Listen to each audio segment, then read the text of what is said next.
여호와여, 영광을 우리에게 돌리지 마옵소서. 우리에게 돌리지 마옵소서. 오직 주는 인자하시고 진실하심으로 주의 이름에만 영광을 돌리소서.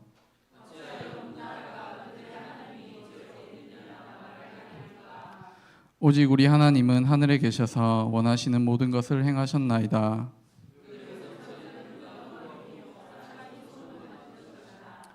입이 있어도 말하지 못하며 눈이 있어도 보지 못하며 손이 있어도 만지지 못하며 발이 있어도 걷지 못하며 목구멍이 있어도 작은 소리조차 내지 못하느니라. 우상들을 만드는 자들과 그것을 의지하는 자들이 다 그와 같으리로다. 아멘. 우리 지난주에 모세의 수건에 대해서 살펴봤습니다. 진정한 예배는 뭐라 그랬습니까? 우리의 수건을 벗고 하나님 앞에 나아가는 거라 그랬죠. 그런데 이 진정한 예배는 오직 누굴 통해서만 가능합니까? 예수 그리스도를 통해서만 가능하다고 우리 지난주 고린도후서 말씀을 통해서 배웠습니다.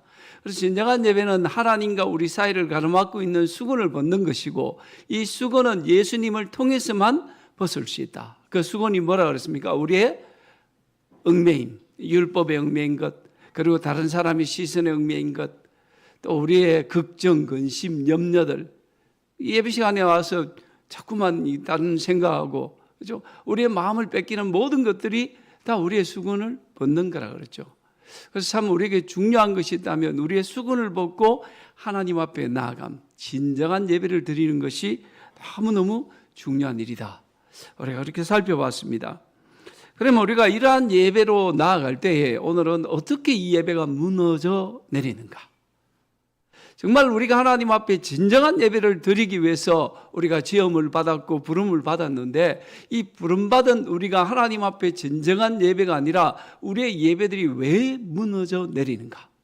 여기에 대해서 오늘 본문은 너무 잘 이야기하고 있습니다.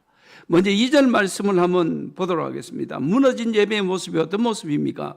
2절입니다. 같이 한번 읽겠습니다.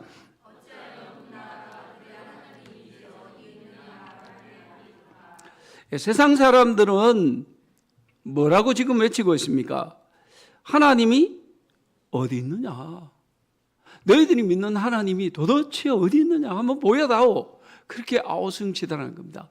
왜냐하면 이 세상의 사람들은 자신들만의 뭐가 있기 때문입니까?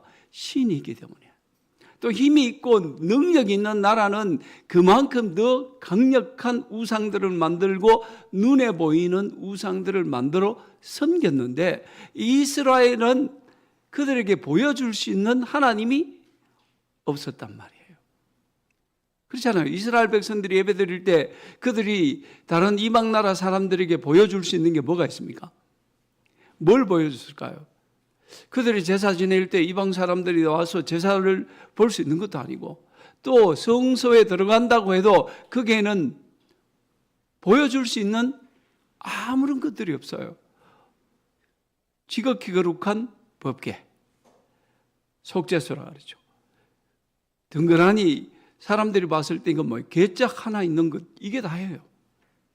그런데 이방 나라들은 그렇지 않았거든요. 정말 강력한 자신들만의 신을 믿고 또 그 신의 형상을 만들고 그리고 모든 사람들에게 보여줬단 말이에요. 자, 이것이 우리의 신입니다. 그 대표적인 예가 여러분 그 바벨론은 자주 성경에 등장하죠. 그래서 성경에 보면 마르둑이라는 그 바벨론의 신이 등장해요. 그 신은 한번 보십시오. 이 형상을. 이게 마르둑이라는 바벨론의 신입니다. 성경에도 등장해요. 이 신은 금으로 만들었어요. 그래서 이 역사가 헤로도토스는 이 금으로 만든 신상, 그리고 앉아있는 의자, 이 모든 것들이 어느 정도의 규모였냐 하면요, 순금으로 만드는데 이게 24톤이나 나갔다 합니다. 24톤. 24톤을 요즘 돈으로 환산하니까 5조가 넘어요. 5조가 넘는 금을 가지고 저 신상을 만든 거예요. 그리고 그들이 축제날이 되면 이 신상을 모든 사람들이 볼 수 있게 단 위에 올리는 거예요. 단 위에.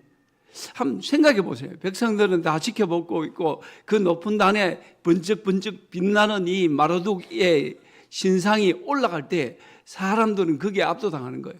와, 저 신이 우리를 구원한 우리의 신이다. 이 마르둑은 뭐 쉽게 이야기하면 그리스의 신화에 보면 최고의 신이 누구예요? 제우스이잖아요. 그렇죠? 북유럽의 최고의 신화는 오딘. 그리고 이 바벨론 최고의 신의 왕은 바로 이 마르둑이었습니다. 그래서 발밑에 뱀과 사자와 이런 송아지 같은 저 벽 뒷면에 보면 용이 나오잖아요. 그죠? 이 용의 형상을 띠고 있는 뱀, 이런 것들을 발밑에 깔고 세상을 다스리는 이 어마어마한 형상의 이 마르둑. 이스라엘 백성들이 이 신을 봤을 때 무슨 느낌이 들었을까요? 너희들이 믿는 하나님, 너희들이 믿는 여호와 하나님 한번 보여다오. 우리는 이 마르둑을 믿고 있어. 이 엄청난 위엄의 신, 신중의 신, 신들 중의 왕. 너희들은 도대체 뭘 믿고 있는 거야? 이렇게 도전장을 던지는 거죠. 백성들의 마음이 무너져 내리기 시작한 거예요. 이스라엘 백성들의 마음에 우리들도 우리가 믿을 수 있는 하나님의 형상이 필요하다. 예배는 이렇게 무너져 내리는 거예요. 이뿐만 아니죠. 이스라엘과 접경에 있었던 나라들. 다음 신상 한번 볼래요. 이스라엘과 항상 대척점을 들고 싸웠던 블레셋. 블레셋은 이 갑돌에서 왔다 그러죠. 그레데섬. 해양민족이에요. 해양민족이다 보니까 물과 관련된 신을 섬겼습니다. 그래서 이 신들을 한번 모아봤는데요. 아래 형상은 뭐 물고기 형상. 이제 어느 건지 알겠죠? 이게 여러분 성경이 뭐라고 등장합니까? 다곤. 이게 다곤의 형상이에요. 위에는 사람의 형상. 그들은 해양민족이었기 때문에 이 신을 믿었어요. 그래서 자기들을 인도하고 자신들이 믿는 신의 형상을, 이 다곤 신의 형상을 만들어서 그들은 그들에게 이 절을 하고 경배하기 시작했다는 거예요. 그런데 이스라엘은요, 보여줄 게 없어요. 그리고 그들이 가나안에 왔을 때 성경에 제일 많이 등장하는 신들, 신의 이름은 뭡니까? 바알. 바알 한번 보세요. 제가 일부러 여기 한번 모아왔습니다. 여기 한 그림 안에. AI가 그린 겁니다. 바알은 손에 뭘 들고 있습니까? 번개. 이 번개는 비를 상징해요. 유목민화였던 이스라엘 백성들이 가나안 땅에 들어와서 제일 필요한 게 뭡니까? 비잖아요. 물이 있어야 농사를 짓거든요. 그런데 가나안 사람들은 뭘 섬겼습니까? 이 바알, 무시무시한 형상에 한 손에 비를 들고 한 손에 이 왕을 상징하는 지팡이를 들고 다스렸던 이 바알에게 그냥 푹 빠진 거예요. 그래서 여러분, 우리의 예배가 무너져 내린다는 게 뭘까요? 보이지 않는 하나님 대신에 자꾸 눈에 보이는 것들을 내 마음에 두기 시작하는 것. 그게 여러분 진정한 예배가 무너져 내리는 거예요. 요즘으로 따지면 좀 쉽게 말씀드려 볼까요? 2절 말씀 띄워주시기 바랍니다. 여러분, 우리의 예배가 무너진다는 건 뭘까요? 보이지 않는 하나님 대신에 보이는 것들로 내 마음을 채우기 시작한다는 거죠. 요즘 젊은 사람들이 성공하기 위해서 필요한 게 스펙이죠. 스펙. 자격증, 학력, 뭐 집안의 배경, 스펙이잖아요. 이게 눈에 보여요. 이런 것들은. 이런 게 있으면 잘 될 것 같아. 어느 순간부터 하나님을 믿고 의지하는 게 아니라 눈에 보이는 스펙, 돈, 그리고 인간관계. 이런 것들을 자꾸 붙잡기 시작하는 거예요. 하나님이 계셔야 될 그 자리에 돈이 들어오고요. 하나님이 계셔야 될 그 자리에 스펙을 붙잡기 시작하고 하나님 대신에 자꾸 눈에 보이는 것들로 채우기 시작한, 그러면서 우리의 예배는 무너져 내리는 거예요. 오늘 저와 여러분이 드린 예배는 어떻습니까? 여전히 우리는 하나님께 예배드리지만 이 예배당 안에 보면 아무것도 없죠. 아무것도 없잖아요. 뒤에 그 문구 하나만 적혀 있죠. 근데 절간이나 다른 뭐 하다못해 점치는 데 가면요, 뭐 무시무시한 상을 갖다 놓든지 뭐 어떤 형상의 상이라도 다 있잖아요. 눈에 보여요. 손에 잡혀요. 뭔가 눈에 보이고 손에 잡히니까 그게 진짜인 것 같아요. 근데 여러분, 그게 속으면 안 돼요. 세상에 보면 돈이 여러분들을 구원해 줄 것 같죠. 권력과 명예가 아니면 관계성이, 인간관계들이 여러분을 지켜줄 것 같죠. 어마어마하잖아요. 마르둑처럼 순금으로 24톤이나 맞는 그 거대한 형상의 순금, 이게 있으면 나를 지켜줄 것 같아요. 그래서 하나님, 눈에 보이지 않는 하나님 대신에 그것들을 내 마음에 채우기 시작할 때, 그래서 우리의 예배는 무너져 가더라는 겁니다. 오늘 우리의 예배가 이렇게 무너지면 안 되겠죠. 우리 하나님, 3절에 보면 우리 하나님은 어떤 분이라고 말씀하십니까? 3절 한번 볼까요? 3절입니다. 같이 읽겠습니다. 시작.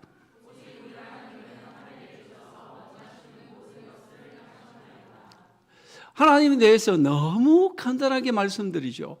오직 우리 하나님은 어디에 계세요? 하늘에 계셔서 원하시는 모든 것을 행하신다. 그래서 하나님에 대해서 우리에게 가르쳐주는 두 가지. 하나님 어디에 계십니까? 하늘에 계세요. 왜 이 표현을 썼을까요? 우상들은, 이 마르둑은, 바알과 다곤은 다 어디에 있어요? 땅에 있잖아요. 이 땅에 지지를 하고 있어요. 그러나 우리 하나님은요, 하늘에 계세요. 그 어마어마한 이 마르둑은 사람들이 옮겨야 돼요. 그렇잖아요. 사람들이 옮겨줘야 돼요. 사람들이 닦아줘야 돼요. 사람들의 손이 아니면 도무지 아무것도 할 수 없는 그런 우상들이죠. 그러나 우리 하나님은 하늘에 계세요. 이 땅을 초월해서 모든 세상을 주관하고 계시는 그 위대하신 하나님. 그분 한마디로 하늘에 계시다고 표현해요.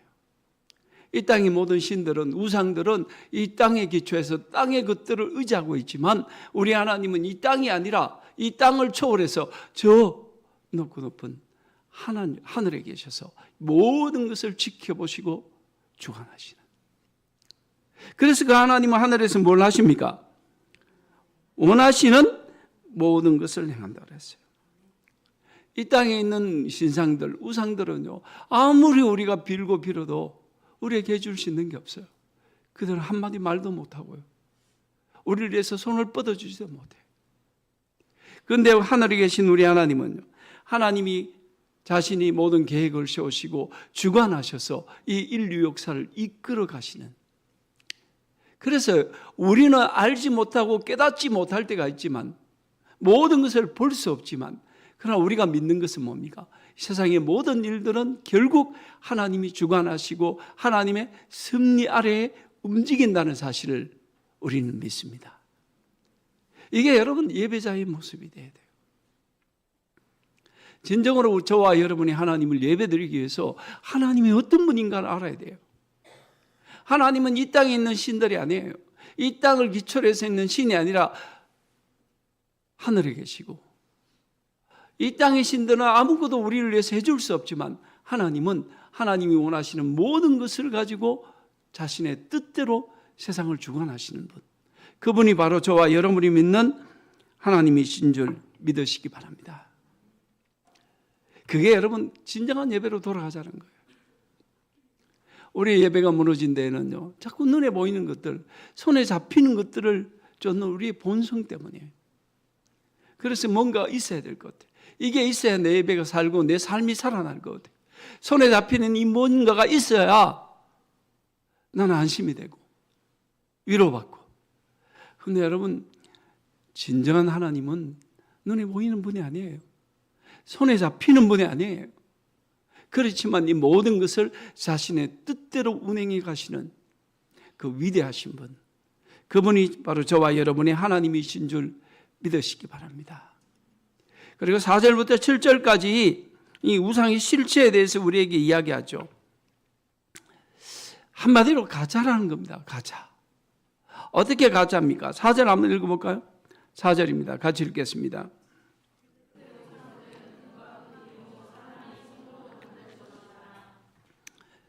이 우상들의 출신 성분이 바로 어디라고 그랬어요? 예? 땅입니다. 땅. 아무리 번쩍번쩍 그래도 땅에서 캐낸 금에 불과하고요. 은에 불과하고 철에 불과한 거예요. 그렇잖아요. 세상에 아무리 우상들이 화려해 보이고 번쩍번쩍 빛나는 금으로 만들었다 해도 결국 그 출신은 이 땅이고요. 또 누구의 손으로요? 사람의 손으로 만든 거예요. 여러분 웃기지 않아요? 사람이 만들어 놓고 사람이 섬겨요. 사람이 만들어 놓은 걸 사람들이 믿고 섬기더라고요. 저는 이게 굉장히 이해되지 않는 그 중에 하나예요. 참 우리의 인간의 본성, 우리의 심리는 참 웃기죠. 자기가 만들어 놓고 그걸 신이라고 믿어요. 믿으면 그때부터 그게 우리의 신이 되는 거예요. 관계없어요. 출신이 뭐 성분이 뭐든 금이 됐든 은이 됐든 심지어 우리는 뭐예요? 돌멩이 하나까지도 쌓아놓고 그걸 거기에다 빌잖아요. 비나이다. 비나이다. 탑 쌓아놓고 돈 하나 얹어놔 놓고는 잘 되게 해주세요. 그렇게 지극정성으로 빌면 뭔가 이루어질 것 같은 그 위로를 받는 그게 여러분 어리석은 우리 인간의 본성이더라고요. 그런데 이 우상의 출신 성분은 땅이에요. 땅. 결국 누가 만들었습니까? 사람이 만들었어요. 5절에 더 나아가서 뭐라고 이야기합니까? 입이 있어도 말하지 못하며 눈이 있어도 보지 못한다 그랬어요. 여러분 우상들의 이 입을 한번 보신 적이 있습니까? 어디를 가셔든 뭐 어떤 영상이든 가만히 뭐 그림으로 보셔야 되는데 입이 굉장히 정교하게 잘 만들었어요. 입의 선이 아주 예술적으로 얼마나 정교하게 만들었는지 몰라요. 그런데 말은 못하죠. 말하는 거 한번 들어보신 적 있습니까?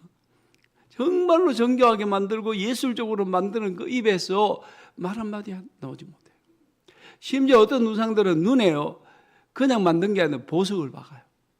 다이아몬드를 박든 금을 박든 그래서 그 우상의 화려함을 더하고 있는데 그 눈이 여러분 뭘 볼 수 있습니까?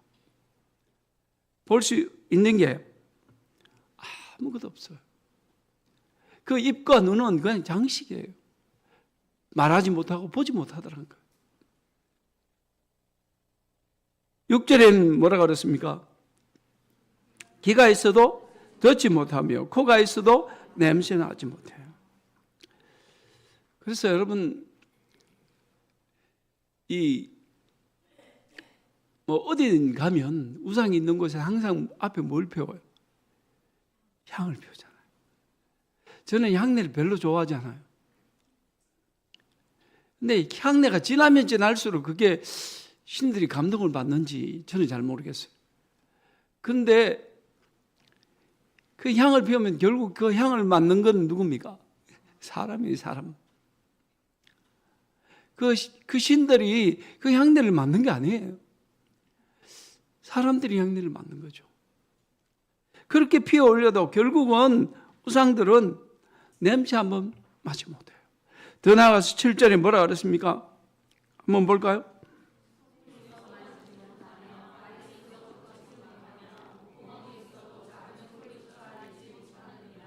손이 있어도 만지지 못하고 손이 아무리 정교하게 잘 만들어도 이 손으로 할 수 있는 게 없어요. 왜? 움직이지 못하니까.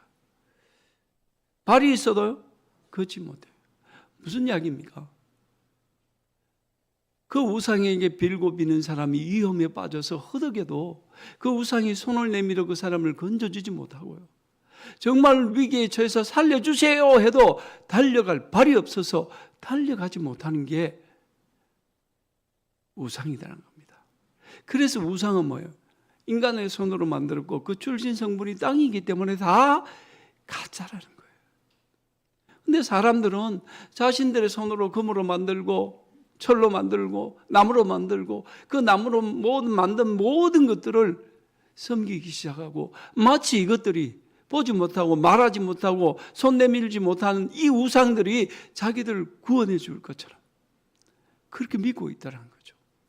결국 여러분 우상과 진짜 하나님의 차이는 어디 있어요? 우리가 부르짖을 때 우리의 부르짖음에 반응할 수 있느냐 없느냐의 이야기라는 거예요. 가짜는요, 반응하지 못해요. 가짜들은 아무리 부르짖는 사람이 위험에 처해도 손 내밀지 못해요. 어려움에 당해도 달려와서 구원해 주지 못해요. 여러분, 그런 우상들이 있으면 제게 말 좀 해 주십시오. 저도 한번 보고 싶어요. 우상이 움직이는 걸 본 적이 있습니까? 위험에 처한 그에게 그렇게 빌고 빌었던 사람이 위험에 처했을 때 달려와서 구원해 줄 발이 있습니까? 내밀어 줄 손이 있습니까? 저는 못 봤어요. 근데 사람의 이 종교심이란 건 그 우상이 빌고 또 빌어요.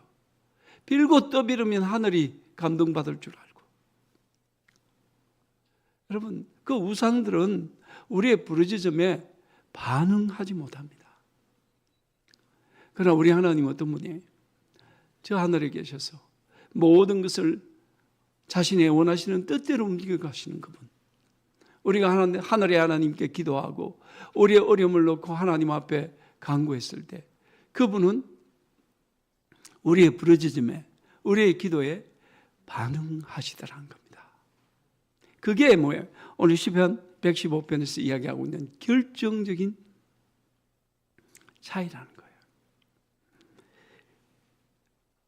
여러분, 사람들은요, 하나님보다 뭘 더 의지합니까?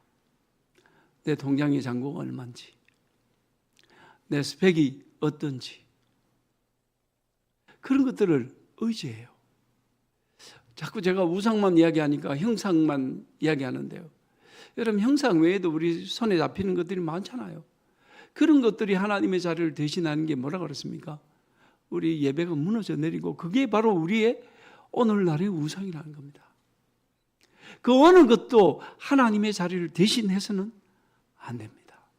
심지어 저와 여러분의 자녀라 할지라도 우리가 하나님보다 더 사랑하게 되면 그게 우리의 우상이 되는 거예요. 그래서 우리는 늘 하나님 앞에 이 믿음의 자세가 필요해요. 오직 하나님만을 섬기겠습니다. 오직 주의 말씀을 따라 살겠습니다. 하나님은 눈에 보이지 않지만 그러나 그 위대하신 하나님은 하늘에 계셔서 나의 부르짖음에 반응하시는 분인 줄 믿습니다. 그렇게 고백을 드릴 때에 그게 진정한 예배가 되는 겁니다. 오늘 사람들은 헛된 우상에 빠져서 참되신 하나님을 잃어버리고 살아갑니다. 근데 그게 행복한 줄 알아요.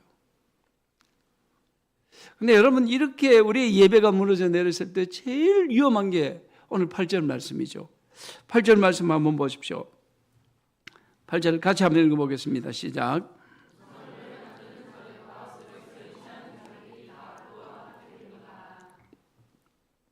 진짜 여러분, 우리의 예배가 무너지고 우리가 우상을 섬길 때 가장 두려운 일은 뭐예요?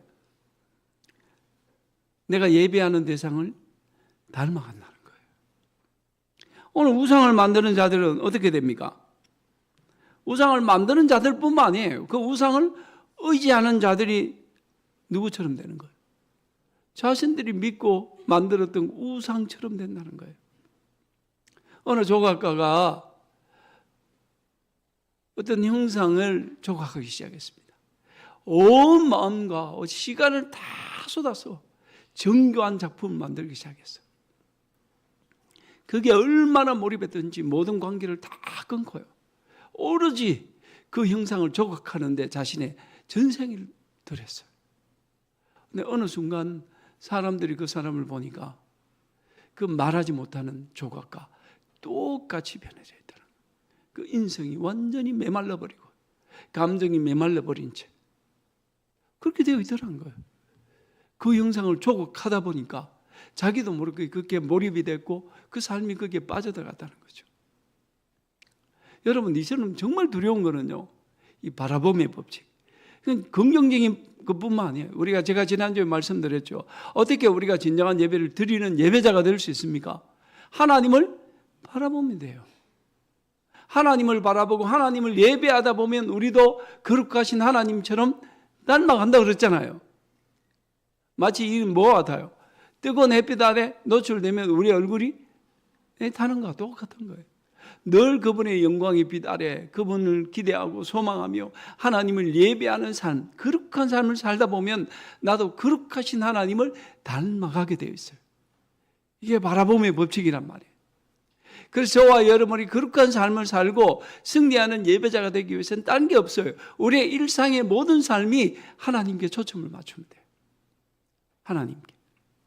그분을 묵상하고 그분의 말씀을 읽고 그분 앞에 기도하며 하나님께서 나에게 원하시는 뜻이 무엇인지, 내 어떤 삶을 원하시는지 묵상하고 또 묵상하고 그분을 바라보기 시작하면 나도 모르는 사이에 나도 하나님의 거룩함을 닮아가게 돼 있어요.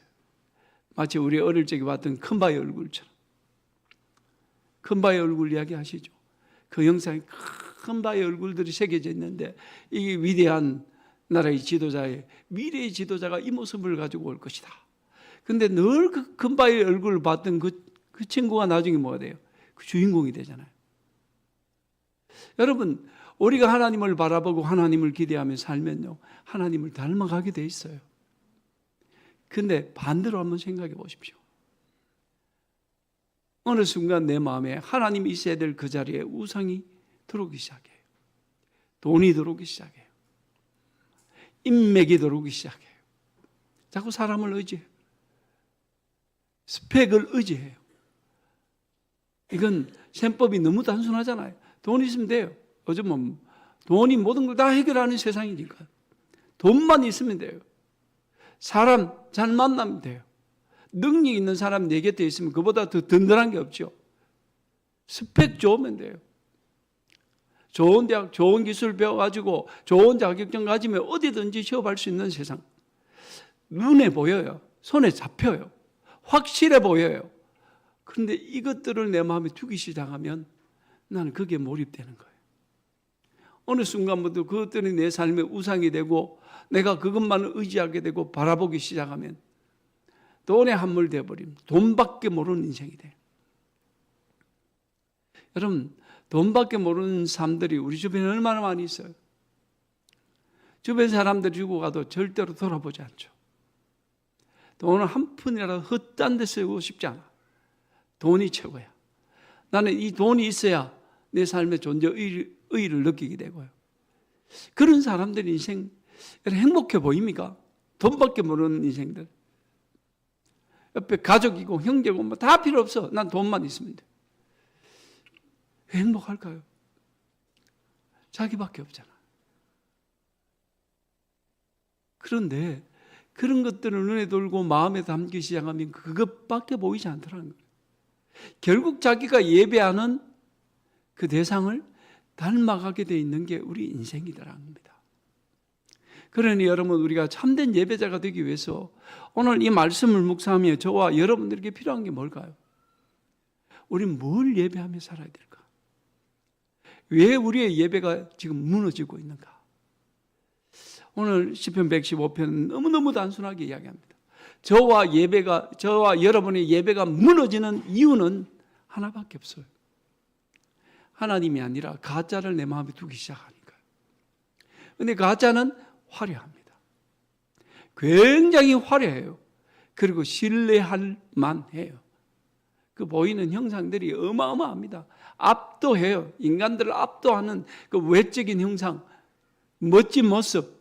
마치 이 신이라면 나를 어떤 위기 가운데서도 건져줄 수 있는 그런 멋있는 형상들을 하고 있잖아요.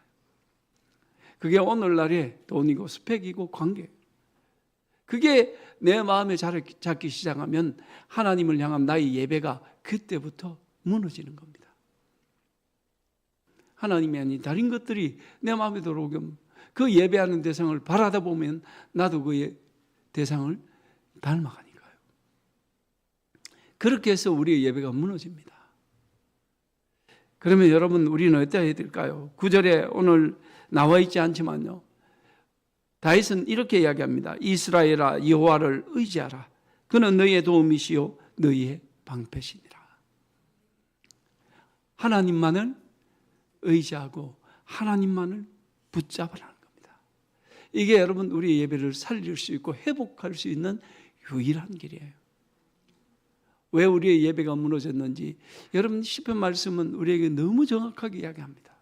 하나님이 아닌 것들로 내 마음을 채우기 시작하니까 우리의 예배가 무너진 거 아닙니까?